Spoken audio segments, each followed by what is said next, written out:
Oi, primeiro ano, tudo bem? Nós começamos a falar nessa apostila sobre recursos naturais. E alguns desses recursos naturais são fontes de energia. Só que são fontes de energia que hoje nos gera muita preocupação. Nós falamos na primeira aula sobre a questão da sustentabilidade, sobre a questão da exploração racional, consciente, sem o esgotamento. Porque as fontes de energia, na sua grande maioria, elas são recursos naturais não renováveis, eles são finitos. Dá para explorar por muito tempo, mas vai acabar. Então, por exemplo, a Petrobras, antes ela era uma empresa de extração de petróleo. Hoje ela é uma empresa de geração de energia. Por quê? Hoje o homem está buscando novas formas de gerar energia, usando o bagaço da cana. Existem pesquisas que estão tentando encontrar formas de gerar energia do lixo. Então, hoje, as fontes de energia, nós já sabemos que elas vão se esgotar. Pode demorar um pouco, mas elas vão acabar. Então, hoje, o homem ele tem que tentar é, encontrar novas fontes de energia, novas formas de gerar energia que não dependa totalmente da natureza. Olha aí, existem algumas fontes convencionais que nós estamos mais acostumados, que é o carvão mineral, o petróleo e o gás natural, que são os combustíveis fósseis. Além disso, nós temos a energia hidráulica das represas e a biomassa, que é a decomposição de organismos vivos.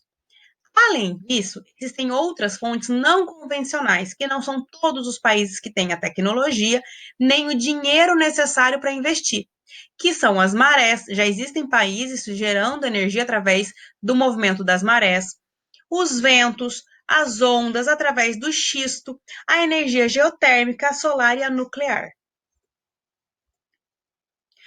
Algumas fontes de energia são classificadas como primárias e secundárias. Por exemplo, as fontes primárias são produzidas pela própria natureza, de forma direta. O petróleo, o carvão, eu posso usar ele diretamente para gerar energia. As secundárias tiveram que passar por um processo de manufatura. Por exemplo, o óleo diesel, ele é derivado de uma fonte primária. A gasolina, o álcool, eles são derivados de uma fonte primária. Então, é diferente a classificação entre eles. A geração, a transmissão e a distribuição da energia é o pilar central da economia. Mas, como eu falei para vocês, essas fontes estão se esgotando. Se a fonte primária se esgota, não tem como eu fazer a secundária. Então, hoje, a geração de energia ela é extremamente importante para a economia.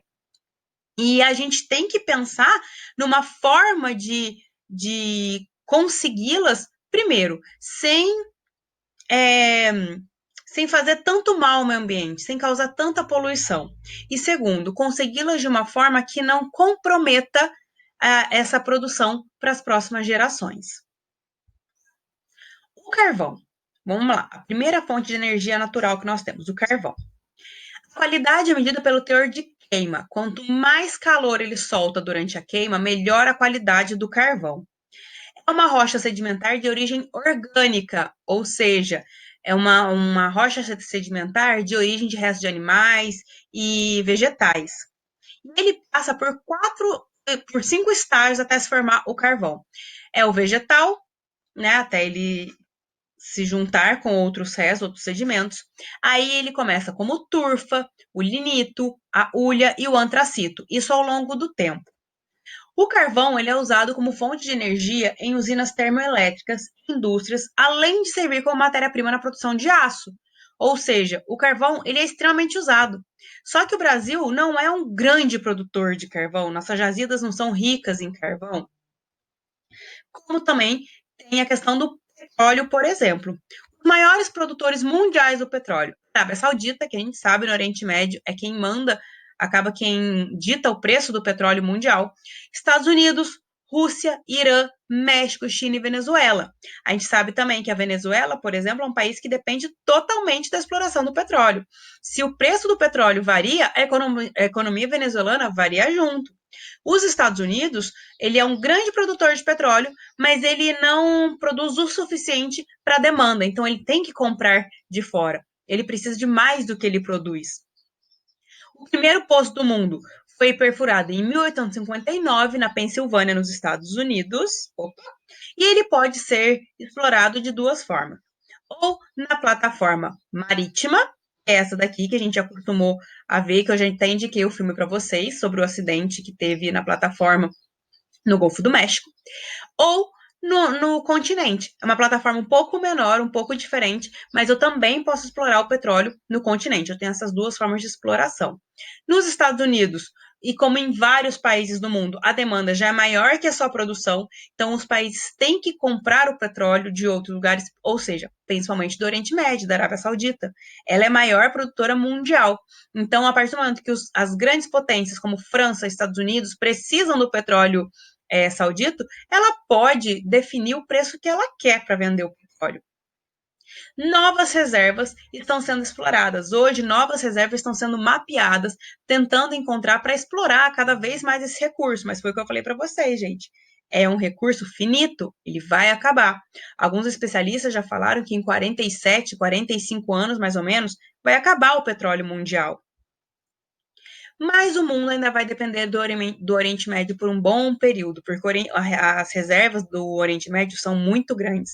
Então, o mundo ainda vai depender do preço do petróleo, a gente fala que é o preço do barril, né, estabelecido pelo Oriente Médio durante um bom tempo. Além do carvão e do petróleo, nós temos a energia nuclear, que não é uma fonte de energia convencional, não são todos os países, né, que têm indústrias, usinas nucleares. O Brasil tem em Angra, mas não são todos os países que têm. Quem domina essa produção de energia nuclear? Estados Unidos, França, Japão, Alemanha e a Rússia, que juntos formam 70% da produção mundial, ou seja, quase total da produção mundial. As usinas nucleares, elas obtêm calor por energia que é liberada durante as reações nucleares provocadas em átomos de urânio. Só que nós temos alguns pontos bem negativos na energia nuclear. Alguns problemas de vazamento que entraram para a história, como Chernobyl e Fukushima. O lixo atômico, ele é colocado em caixas hermeticamente fechadas e são enterrados ou jogados no oceano e simplesmente espera-se que acabe a força nuclear dele. Então, é uma usina que gera muita energia? É. Mas o risco é muito alto, o preço a se pagar por isso é muito alto. O gás natural, por exemplo, ele é encontrado em algumas jazidas e ele é finito, ele acaba. Por ele ser gasoso, ele é melhor que o líquido e melhor que o sólido, porque ele polui menos o meio ambiente quando ele é explorado. Claro que a gente não está contando com vazamentos de gás natural, mas ele no momento da exploração, a estrutura para se explorar o gás natural, ele é menos poluente do que o petróleo ou o carvão. E o gás natural, ele pode encontrar ele na queima de biomassa, que é o bagaço da cana, por exemplo. Ele passa a ser renovável e não emite gás carbônico, ou seja, é uma fonte de energia limpa. Já a energia hidrelétrica precisa de grandes investimentos iniciais.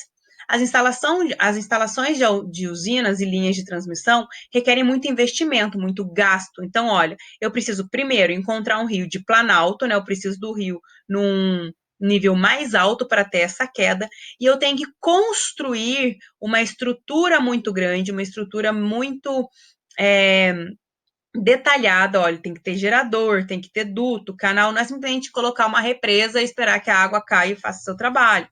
Tem a linha de distribuição de energia, então é uma estrutura muito grande e muito cara. Então, a energia hidrelétrica, que é a mais comum que nós temos hoje, nós temos várias usinas espalhadas pelo Brasil, ela é uma fonte de energia muito boa, mas é uma fonte de energia cara. O início, né, para começar o investimento numa energia hidrelétrica é uma obra muito cara e causa um desequilíbrio ambiental, porque essa área de reservatório eu estou represando água que antes era corrente.